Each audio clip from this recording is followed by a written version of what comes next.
Yes, మిమ్మల్ని మీరు గుర్తుపట్టని విధంగా క్యారెక్టర్ తోటి ఈ సినిమాతో మీరు వస్తున్నారు. ఎందుకు అంత ఇదైన క్యారెక్టర్, బలమైన క్యారెక్టరు, ఆ క్యారెక్టర్ ఒప్పుకోవడానికి మెయిన్ రీజన్ ఏంటి? ఫస్ట్ అండి, నాకు తెలుసు ముందే ఇచ్చా చాక్లెట్, అందుకే ఫస్ట్ కథ విన్నప్పుడు ద ఇంపాక్ట్ ఇట్ క్రియేటెడ్ అంటే రెండు రకాలుగా వింటామండి. ఒకటేంటి, ఓకే హీరోగా మనల్ని ఎక్కడ తీసుకెళ్తుంది ఈ సినిమా, కథ ఆడియన్స్కి ఎలా ఉంటుంది, అది ఓకే. ఇంకా సెకండ్ది తీసేది ఎవరు, ప్రొడక్షన్ ఎవరు, అంటే will it be executed correctly అనేది మామూలుగా ఒక యాక్టర్గా మనం సినిమా కథ విన్నప్పుడు వచ్చే ఫీలింగ్.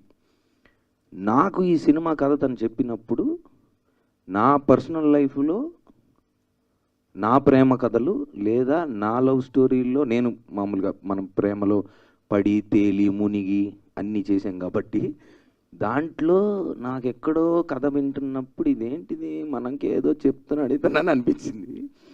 ఆ పాయింట్, ఆ ఆస్పెక్ట్ అండి బేసికల్గా. అంటే ఇప్పుడు మాకున్న ఎక్సైట్మెంట్ కూడా అదే, నేను చాలాసార్లు చెప్పాను. సినిమా అయిపోయింది, తీసాం, ఇప్పుడు ఓకే రిలీజ్ చేస్తాం, కమర్షియల్గా ఏమవుతుంది అదంతా, అది that's one aspect. But more ఎక్సైటింగ్గా నాకు పర్సనల్గా మాకు ఏమనిపిస్తుందంటే, ఈ కథ ఈ పాయింట్ కనెక్ట్ అయితే, చూసిన వాళ్ళకి, కనెక్ట్ అయిన వాళ్ళకి వాళ్ళ పర్సనల్ లైఫ్స్లో ఎలాంటి చేంజెస్ వస్తాయి, లేదా వాళ్ళు ఎంత షాక్ అవుతారు, ఎంత ఇంపాక్ట్ అవుతుంది అనేది మేము ఇంకా we're looking forward to it. So అది నాకు అనిపించింది సినిమా ఫస్ట్ కథ విన్నప్పుడు.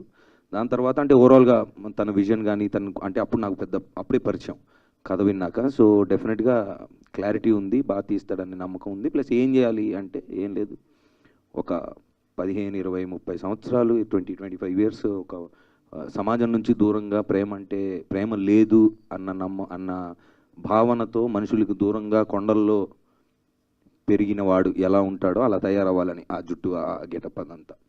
సో నాకు కూడా అంటే దాంట్లో అంత ఎక్స్ట్రీమ్ కాకపోయినా నాకు కూడా ఎక్కడో చిన్నప్పటి నుంచి ఒక ఈ సొసైటీ చెప్తున్నారు, ఓకే మన పేరెంట్స్, టీచర్లు, బయట చుట్టుపక్కల ఉన్న వాళ్ళు ఏదో చెప్తున్నారు ఇలా ఉండాలి అలా ఉండాలని, కానీ ఇది కాదేమో ఇంకేదో ఉందేమో అన్న డౌట్ నాకు చిన్నప్పటి నుంచి. ఓకే వాళ్ళకి తెలిసింది ఏదో చెప్తున్నారు, but this is not what life is, ఇంకేదో ఉందని ఒక చిన్న డౌట్ ఎక్కడో మూలం ఉండేది. అది కూడా బాగా కనెక్ట్ అయ్యా ఈ క్యారెక్టర్తో. ఈ రోజుల్లో మీరు ఇందాక ట్రైలర్లో చూపించినట్టుగా, మీ సినిమాలో చూపించినట్టుగా అమ్మాయిలు